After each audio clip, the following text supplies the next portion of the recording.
Welcome, ladies and gentlemen, to another show of Coast to Coast Outdoors. Today on the show, we have Doug Jackson. He came in second place on this last weekend's race, the Ultra 4 race at Badlands Off-Road Park.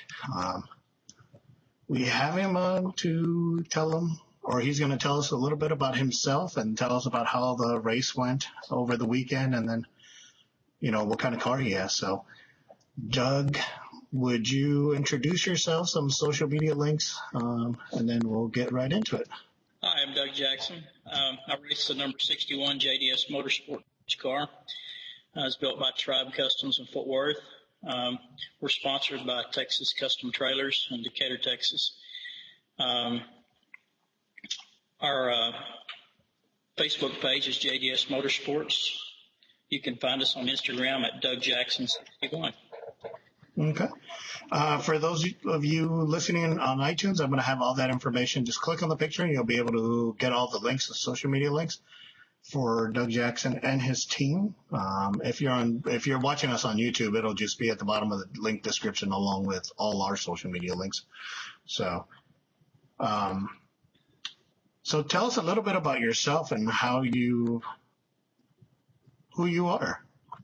I don't think I've be honest with you, this is the first I've heard of you. I'm not trying to be mean or anything. I just, this is, I think the first, it's been a while since I've followed Ultra 4. I try to stay in touch, but how long have you been racing? Let's get into it. They call me the newest old kid on the block. So I'm one of the older guys. I'm 53. I've only been racing about a year. I built the car, or rather Adam at Tribe started building this car about 2 years ago. We built it thinking we would race a little bit. It started out as a go-built chassis. We bought it at the Nationals in Bridgeport. Would be 2 years ago, I guess, or 3 years ago this fall. And started working on it just a little bit at a time. Didn't really have any intention on getting serious about racing. And when we finished it, I laughingly told Adam, I said, let's just put the car up for sale. I don't really know if I want to race. And so we did, and I said, I think I'll race it one time. And he said, if you ever race it, you'll never sell it. And he was right. We raced it one time. He was my co-driver, so it was pretty awesome to have the car builder in the car. We raced at Fredericksburg. I think I want to say we took a third or fourth, had a blast, and it was on then. We raced entire Dirt Right Series last year. Didn't try to do any Ultra 4 stuff, just kind of easing into it. Made some modifications to the car, added bypasses. Raced, didn't last fall, we raced the Alan Hitch O'Neill's race up in Oklahoma. And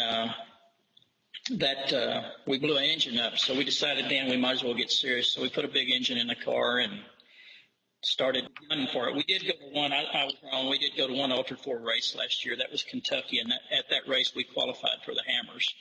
So we got that serious at that point and went out, ran the Hammers, didn't finish, but had a blast, learned a lot, and been going from there. All right. So how did the race series go with Dirt Right?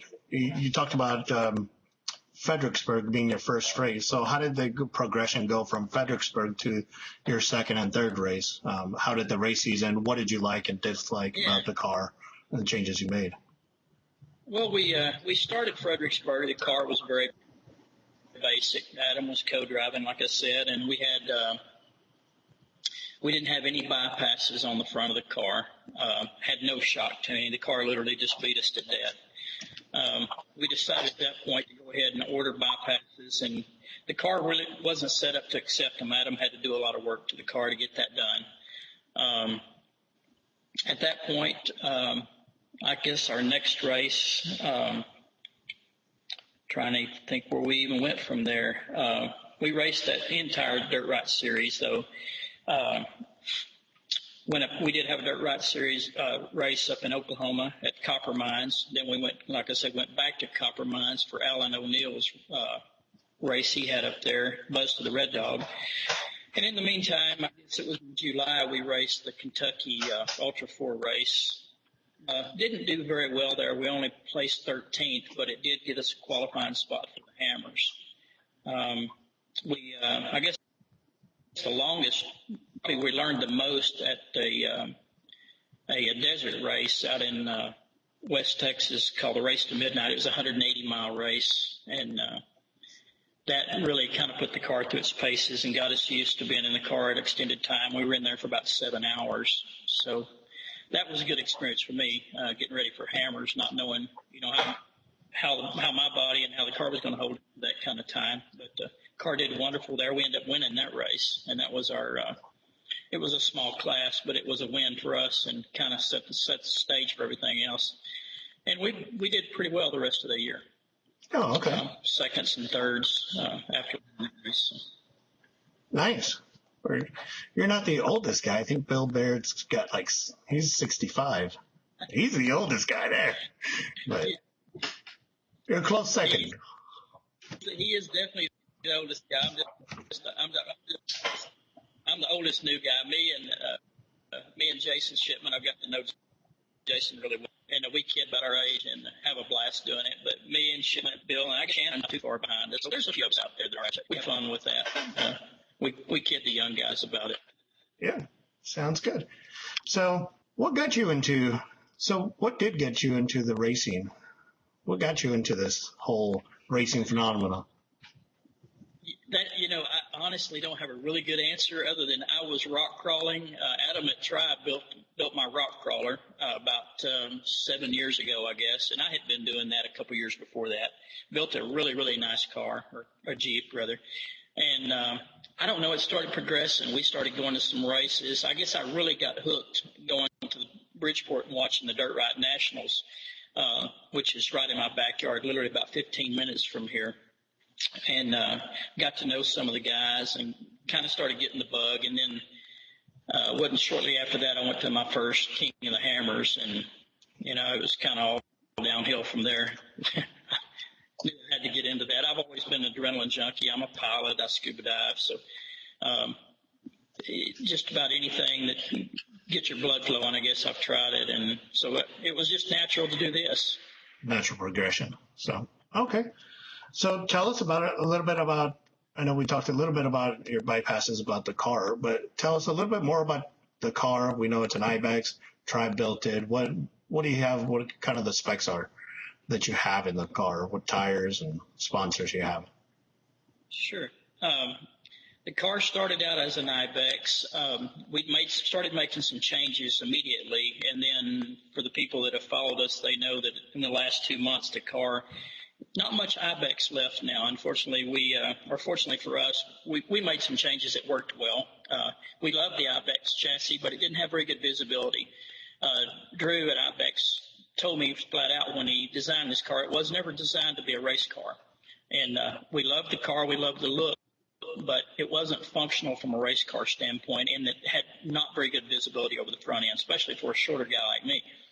So we're running Fox shocks on all the way around, shocks and bypasses.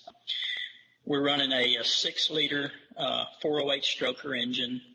We're not really big on the horsepower side. We're a little bit under 600. A lot of guys out there are over 800 now. Running just a turbo 400 transmission, 3.0 Atlas case that we switch out occasionally to a 2.0 case. Everything in the car now has been beefed up. Like I said, we're running all spider tracks. We got 9-inch in the front, 10-inch in the back. Running the best shafts they've got. Wheelwood brakes. We're on Raceline wheels and Maxxis tires. The Trepador tires are, I got to say, that's probably gotten us further this year than anything. Those tires are amazing. Some of the places we've been able to get up, a lot of guys were struggling. And again, with those, probably one of the things that worked well with them was the tire balls. I can't say enough about tire balls. I mean, we've cut tires and finished races and never even knew it. We cut a tire at the Hammers probably early on, run 80-something miles on those tire balls. We've had that happen several races. Never even knew we had a problem until after the race. So that's been pretty amazing for us. That's been a game changer in the racing world. We carried a spare at Hammers, but honestly, we didn't even need it. Probably won't carry one again. Oh, okay. You're that confident in tire balls. That's awesome. Yeah, they've been a game changer for us. They really have. Yeah. Well, if you're running tire balls and then you don't feel a difference after you cut a tire, there's really no reason to carry a spare then. So that would be. There's been we've seen a couple of times. I know last year in Kentucky, Lauren cut a tire and slung the tire balls out, and that can happen if you have a catastrophic tire failure. But very rarely that'll happen. You'll cut a tire, you'll puncture a tire, and the tire balls will stay intact. And you can lose a couple of tire balls. Even we all run about 20 in our 40-inch tires, and I've finished races on 16. Well, down as many. I'm sorry, we had one race we finished with 10 tire balls in a tire. They'll kind of expand and take up the space. So yeah, they are well worth the money. Definitely. Okay. So for those of you listening in and don't know what tire balls is literally a ball that goes inside your tire. It takes up this space as of air, and there's just little pockets that get put in there all the way around. And you said 20 in a 40-inch tire, right? That's correct. I describe them to people as they're about the size of a basketball, I guess you will. Are very, very thick plastic, kind of a clear looking, for somebody that had never seen one, it's a clear looking thing. Laughingly, a lot of people call them breast implants. They kind of have that shape, but put about 14 pounds of air in each cell, in each ball. And then you mount the tire. It's kind of a tedious process. It's very labor intensive. Then you press the bead lock on and put 20 pounds of air in, 18 to 20 pounds in the tire. Oh, okay. So you put more. Okay, so there's air inside. So the bags and then the air inside. Oh, okay. All right. That's correct. Yep. All right. So the next question we had is, you talked about what plans do you have for this year? Are you just going to race Ultra 4? Or are you racing Dirt Ride? Or what's the plan for this year that you're going for? Well, we committed to the entire East Coast Series for Ultra 4, which is the Badlands race we just finished. In about a month, we will race the Kentucky, Bill Baird's Kentucky race there in Sturgis. And then a few weeks after that, I believe it's 2 weeks after that, we race in Arkansas, Hot Springs. And that is the entire East Coast. That's 3 races. In addition to that, since we podiumed this weekend, we will most likely be going to the Nationals in Reno in October. And then, of course, we did qualify for Hammers on this last race, so we'll be going there in January. And then we also raced the Dirt Ride Series. It's what's called the Central Series. We have 2 races in Texas, 1 in Oklahoma.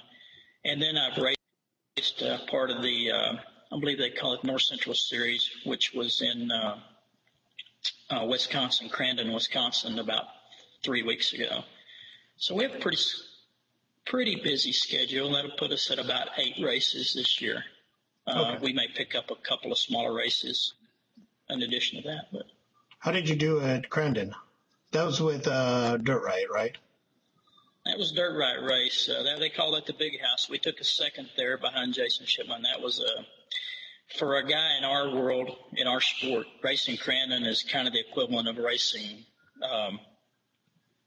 Daytona. Like one of the, Daytona, I guess you will. It was pretty awe-inspiring. You know, you're pretty intimidated when you come down that front stretch the first time, but it was an unbelievable feeling to race there.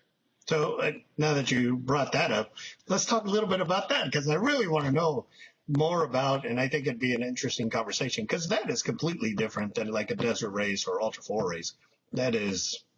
So how was that race, and did they have a rock section? I know that they were talking about putting a rock section back there, but I don't know if they actually did it or not, or how was that race for you? Yeah, they did. Rich did add basically what you do is you start down the front stretch. You go through they have a land rush start, which was very rare we get to do that. First time we've had a full-blown land rush start. We all lined up side by side. I think there were 8 cars, I believe. And Jason Shipman qualified first. I qualified second. So it's a staggered start. He is probably 3 foot ahead of me on my right-hand side, and it's staggered back from there.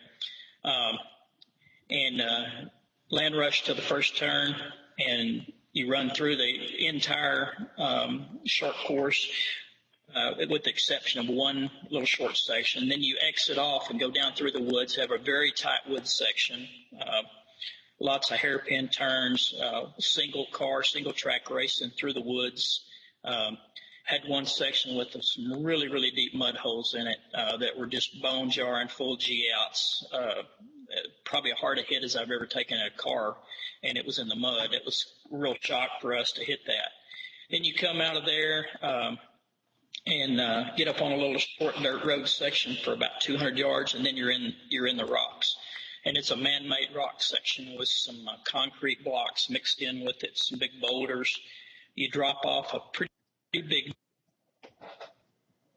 drop off, and then you go right back into another. And most of the spectators were there. Very few were on the short track watching us.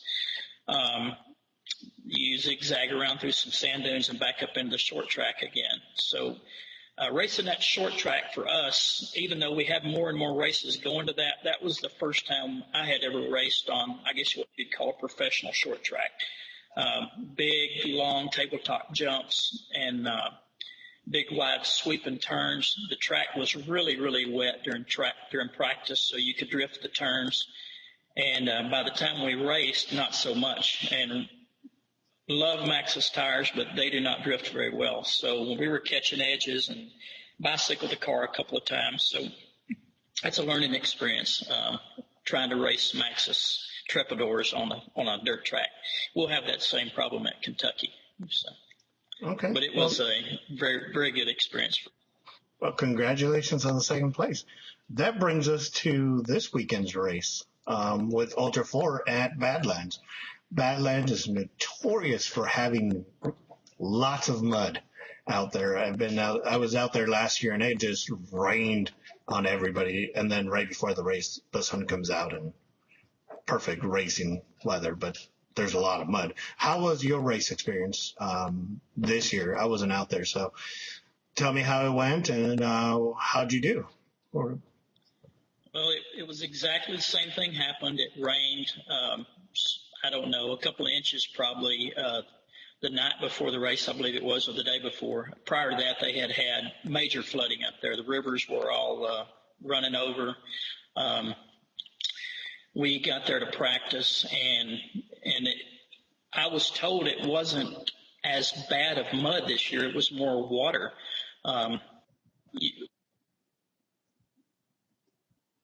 You were fording. At one point, our 40-inch Maxxis tires went under the water, and we literally sucked the car. Adam had thankfully moved our intake filter into the. We would have probably waterlogged the car right there, but it was very wet, very slick.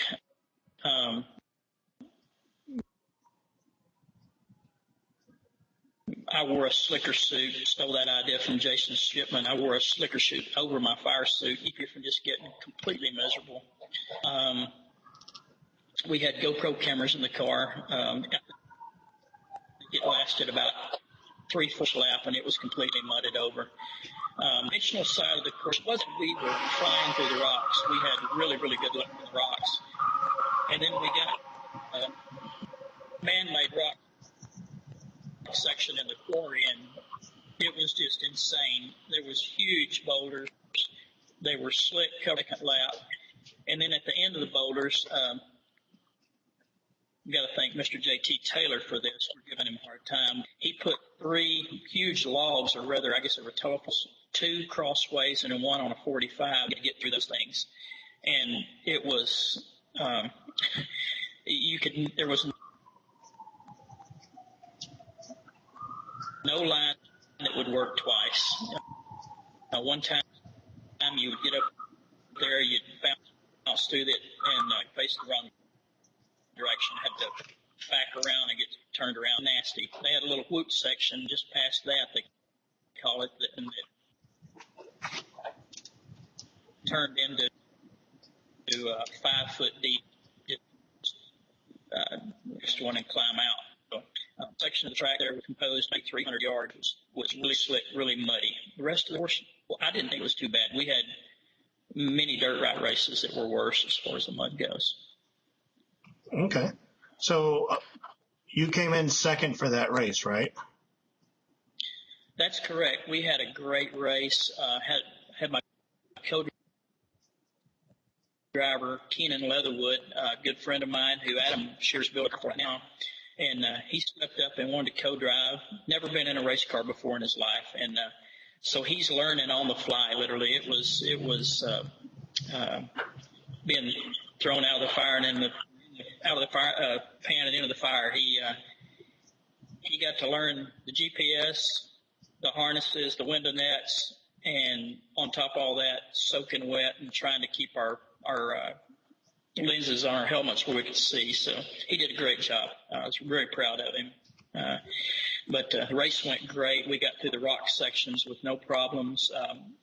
All except for the very last lap, we got hung up and had to winch out. But as far as the waterfall climbs, we were flawed in those. I was very, very pleased with how we got through that. Wayne Israelson had tuned our shocks, and those Fox shocks got us through the whoops in the back section back there. We were running 60, 65 miles an hour across the top of those. I'm very pleased with how the car held up. Nice. So you were there so you were there a couple days before to tune the shocks with Wayne, and then No, we had tuned with Wayne in California prior to the Hammers, so we had a really good tune on the shocks from there. We've only had 2 races since then. Oh, okay. All right. Well, sounds good. So I think that brings us to the very end. I think we're pretty much out of time here, but it was nice talking to you. Who are some of your main sponsors? I think did we cover that already or no? I don't think we did. No, we touched on it. Well, we've got, of course, our title sponsors, Texas Custom Trailers. My partner in that business has stepped up and really done phenomenal helping us out with that. We have Red Winch out of Germany. Makes an unbelievable winch, very high quality, German quality, high speed winch. Had to use it this weekend. It was unbelievable. Those winches, their claim to fame is not only are they fast, but when the driver can disengage the winch and the co-driver can literally just take off running. It's almost like casting a rod and reel. The thing is so easy to pull. Of course, we have Fox shocks, Spider tracks, PSC. Tom at PSC has been wonderful to us, taking really good care of us on our power steering components. One of our most popular sponsors, and very unconventional, but makes us really popular out on the race course, is we're sponsored by Deep Eddy Vodka out of Austin, and they keep us in all their flavored vodkas, and it's been a really fun sponsor for us because we always have some really great pit parties. I'm going to have to find you at one of these races. That's all right. You do. You definitely do. And of course, I can't forget Tire Balls. Mark Harris at Tire Balls has taken very good care of us too. But Deep Eddy has been our fun sponsor. We call it. That's been a really good partnership for us. Nice. Very well. So you plan to go to the King of the Hammers for 2016, right? Are you going to race Ultra 4 and Dirt Riot also next year, or you haven't kind of thought about that for next year? I don't see anything changing. We're kicking around the idea of building a new car. Probably we'll pull the trigger on that at some point. Go to a rear engine car. My plans, and those may change, is to build an IFS car. At my age, the IFS feels really nice to drive. And probably would keep the solid axle car for some of these really harder races that are really tough on stuff. But that would be a perfect scenario for us, is to have both. So, okay. Well, congratulations on the many wins that you've gotten, or the second places, and we hope that you get a couple wins out here. You got a win under your belt for that big desert race. So that's good. Sounds like you're headed for one of the top spots there. We hope so. We've had a really, really good year. I can't complain to be the rookie last year, and just starting our second year, we've had several podiums. So I feel very fortunate. We've had a great car. I had too many problems with it. Great builder, and just had a lot of fun. And I can't believe the quality of the people that we get to deal with. It's amazing. Even the top drivers, Shannon and Lauren and Bill, and those guys are just opened up, anything you need, anything you want to know. They're very free with their information. And not many sports like that. Most sports out there, you'll never walk in anybody's pit. That's just not done. And here, it's crazy how probably what's drawn me to the sport more than anything. Oh, well, very good. So this is your first year in Ultra 4, right? The first year in Ultra 4. So you're rookie for Ultra 4. So if I'm correct. Well, I did race the Kentucky race last year. Oh, so yeah, I guess yeah. I had one Ultra 4 here. But yeah, it's for correct. Oh, I don't know how that works. Huh. I wonder what they'll do if you podium a couple more times here. Podium 2 more races and you do a full season. Who knows if you'll get Rookie of the Year this year? Because I wonder if they'll count last year as you being a rookie or not. I don't know. I would think that. I think probably last year was technically my rookie season, but who's knows? That's you never a long know. ways down the road. I don't want to think about that yet. Well, all right. Maybe we could talk to you. It's possible. Yeah. Some of these. So maybe later on the year we'll talk to you again. Later on down the season, see how you're doing. Maybe at the end of the season we'll talk to you, and then get you on the show and see how it all went. Maybe we'll see what happens. So, thank you for coming on to the show. Again, if you want to get a hold of him, it's JDS Motorsports on Facebook. If you want to look him up on Instagram, it's Doug Jackson 61.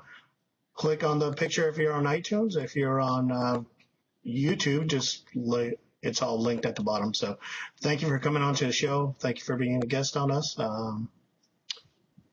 We'll talk to you guys later.